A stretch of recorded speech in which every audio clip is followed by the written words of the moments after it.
இன்றைய முதல் வாசகம் அரசர்கள் 2ஆம் நூலிலிருந்து வாசகம். அதிகாரம் 5 வசனம் 1 முதல் 15 முடிய. அந்நாட்களில் சிரியா மன்னனின் படைத்தலைவனான நாமான் தம் தலைவனிடம் சிறப்பும் நன்மதிப்பும் பெற்றிருந்தான். ஏனெனில் அவர் மூலமாய் ஆண்டவர் சிரியாவுக்கு வெற்றி அளித்துள்ளார். அவர் வலிமை மிக்க வீரர், ஆனால் தொழுநோயாளி. சிரிய நாட்டினர் ஒருமுறை கொள்ளையடிக்க சென்றபோது இஸ்ரேலை சேர்ந்த ஒரு சிறுமியை கடத்தி கொண்டு வந்தனர். அவள் நாமானின் மனைவிக்கு பணிவிடை புரிந்து வந்தாள். அவள் தன் தலைவியை நோக்கி, என் தலைவர் சமாரியாவில் இருக்கும் இறைவாக்கினர் முன்னணியில் சென்றார் எனில் அவர் இவரது தொழுநோயை குணமாக்குவார் என்றாள். எனவே நாமான் தம் தலைவனிடம் சென்று இஸ்ரேல் நாட்டை சேர்ந்த சிறுமி இன்னென்னவாறு கூறினாள் என்று அவனுக்கு தெரிவித்தார். அப்பொழுது சிரியா மன்னர், சென்று வாரும், நான் இஸ்ரேல் அரசனுக்கு மடல் தருகிறேன் என்றார். எனவே நாமான் ஏறத்தாழ 400 கிலோ வெள்ளியையும் 6000 பொற்காசுகளையும் 10 பட்டாடைகளையும் எடுத்துக்கொண்டு பயணமானார். அவர் இஸ்ரேல் அரசனிடம் அம்மடலை கொடுத்தார். அதில், இத்துடன் என் பணியாளர் நாமானை உம்மிடம் அனுப்புகிறேன், அவனது தொழுநோயை நீர் குணமாக்க வேண்டும் என்று எழுதப்பட்டிருந்தது. இஸ்ரேல் அரசன் அம்மடலை படித்தவுடன் தன் ஆடைகளை கிழித்து கொண்டு, நான் என்ன கடவுளா? உயிரை கொடுக்கவும் உயிரை எடுக்கவும் என்னால் இயலுமா? சிரியா மன்னன் ஒருவனை என்னிடம் அனுப்பி அவனுக்குள்ள தொழுநோயை குணப்படுத்த சொல்கிறானே, என்னோடு போரிட அவன் வாய்ப்பு தேடுவதை பார்த்தீர்களா என்று கூறினான். கடவுளின் அடியவரான எலிசா இஸ்ரேல் அரசன் இவ்வாறு தன் ஆடையை கிழித்து கொண்ட செய்தியை கேள்வியுற்று அவனிடம் ஆள் அனுப்பி, நீர் ஏன் உம் ஆடைகளை கிழித்து கொண்டீர்? அவன் என்னிடம் வரட்டும், இஸ்ரேலில் ஓர் இறைவாக்கினர் உள்ளார் என அவன் அறியட்டும் என்று சொன்னார். அவ்வாறே நாமான் தம் குதிரைகளுடனும் தேருடனும் எலிசா வீட்டு வாயில் முன் வந்து நின்றார்.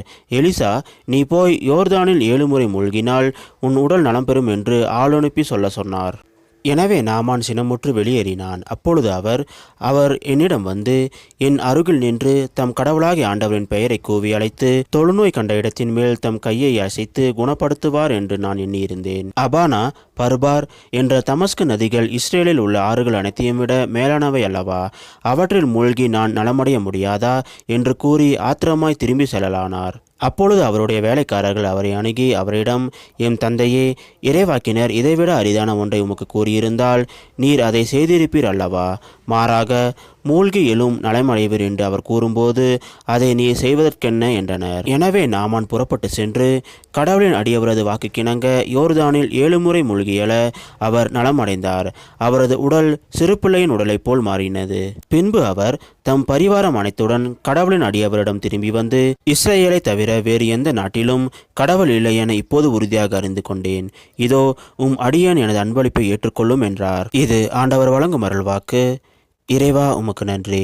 இன்றைய நற்செய்தி புனித லூக்கா எழுதிய நற்செய்தியிலிருந்து வாசகம். அதிகாரம் 4 வசனம் 24 முதல் 30 முடிய. இயேசு நாசரேத்துக்கு வந்திருந்த போது தொழுகை கூடத்தில் மக்களை நோக்கி கூறியது, நான் உறுதியாக உங்களுக்கு சொல்கிறேன், இறைவாக்கினர் எவரும் தம் சொந்த ஊரில் ஏற்றுக்கொள்ளப்படுவதில்லை. உண்மையாக நான் உங்களுக்கு சொல்கிறேன், எலியாவின் காலத்தில் 3½ ஆண்டுகளாக வானம் பொய்த்தது, நாடெங்கும் பெரும் பஞ்சம் உண்டானது. அக்காலத்தில் இஸ்ரேலரிடையே கைம்பெண்கள் பலர் இருந்தனர். ஆயினும் அவர்களுள் எவரிடமும் எலியா அனுப்பப்படவில்லை.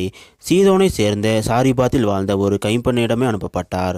மேலும் இறைவாக்கினர் எலிசாவின் காலத்தில் இஸ்ரேலரிடையே தொழுநோயாளர்கள் பலர் இருந்தனர். ஆயினும் அவர்களுள் எவருக்கும் நோய் நீங்கவில்லை. சிரியாவை சேர்ந்த நாமானுக்கே நோய் நீங்கியது என்றார். தொழுகை கூடத்தில் இருந்த யாவரும் இவற்றை கேட்டபோது சீற்றம் கொண்டனர். அவர்கள் எழுந்து அவரை ஊருக்கு வெளியே துரத்தி அவ்வூரில் அமைந்திருந்த மலை உச்சியிலிருந்து கீழே தள்ளிவிட இழுத்து சென்றனர். அவர் அவர்கள் நடுவே நடந்து சென்று அங்கிருந்து போய்விட்டார். இது கிறிஸ்து வழங்கும் நற்செய்தி. கிறிஸ்துவே உமக்கு புகழ்.